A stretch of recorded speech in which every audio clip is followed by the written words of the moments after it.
Барлықтарыңызға сәлем, мен каналыма қош келдіңіздер. Мен атым Гүлім Маратқызы. Мен каналыма жазылыңыздар. 80% көрермендерім мен каналымды жазылмай қарайды екен, сондықтан подписканы басамыз және кеттік. Ал енді сіздің балаңыз ауырды деп санайық. Ол кезде қалай көмектесеміз? Қай кезде ол температура жоғары болып саналады? Сіздің балаңыз егер 38-ден жоғарылап жатса, ол қалыпты емес болып табылады, яғни ол кезде бірдеңе жасау керек. Егер баланың басқа да симптомдары болса, мысалы ОРВИ-мен ауырса, респираторный вирусный инфекция дейміз, ол кезде 38-ден асса да болады. Өйткені егер баланың жағдайы жақсы болса, егер бала жақсы су ішетін болса, егер қалыпты ойнап жүрген болса, тек қадағалап отырасыз. Градусникпен әр жарты сағат сайын өлшеп отырасыз. Егер одан жоғарылап бара жатса, сіздер оны түсірулеріңіз керек. Қалай түсіруге болады? Температураны қалай түсіруге болады? Температураны түсірудің дәрілі және дәрісіз жолдары бар. Қазір мен сізге дәрісіз жолын айтайын. Температураны түсіру үшін бала дұрыс киіну керек.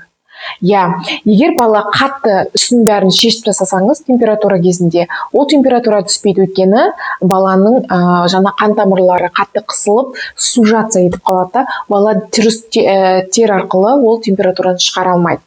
Бала егер қатты киініп алса, сіз ауырды деп үстіне, көбінесе бізде қазақтар сөйтіп тастайды, үстіне жақсылап кигізіп, үстіне көрпе жауып жатқызып болсаңыздар, ол 2-3 градусқа температурасы жоғарылайды.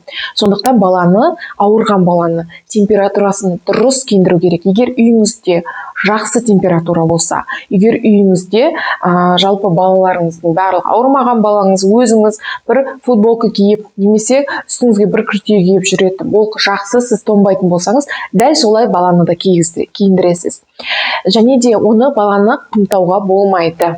Өйткені сіз қымтаған кезде 37 температура болып тұрған баланы 39-ға көтеріледі. 2 градус егер қымтап үстіне жауатын болсаңыз, терілесін деген мақсатпен жоқ, ол кезде температураны түсірмейсіз, керісінше оны көтересіз.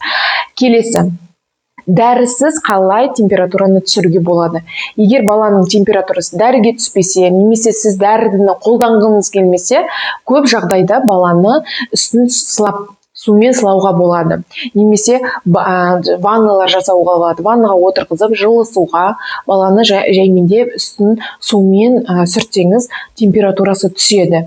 Су бірақ мұздай болмау керек, қатты ыстық болмау керек, ортасы жылы суда отырғызсаңыз, немесе суда отырғызғыңыз келмесе, бала қатты ауырып жатса, жатқан күйде жатса, баланы тек сумен жайлап, марлымен, сумен сүртсеңіз болады.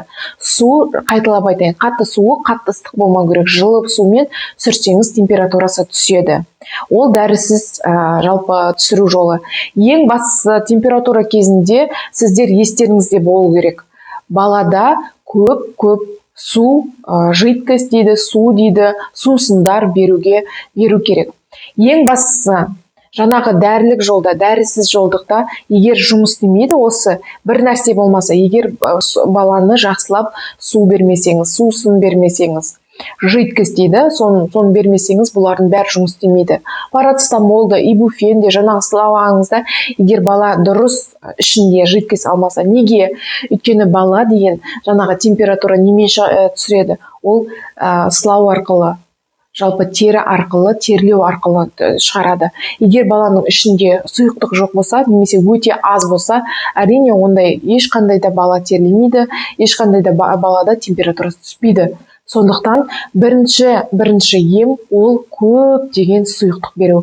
Сұйықтықтың ішіне су ғана емес, оның ішіне компоттар кіреді, қанты аз болу керек, оның ішіне сорпалар да кіреді, шай да кіреді. Жақсылап баланы су беру керек.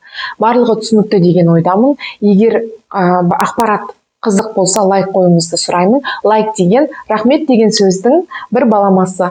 Рахмет.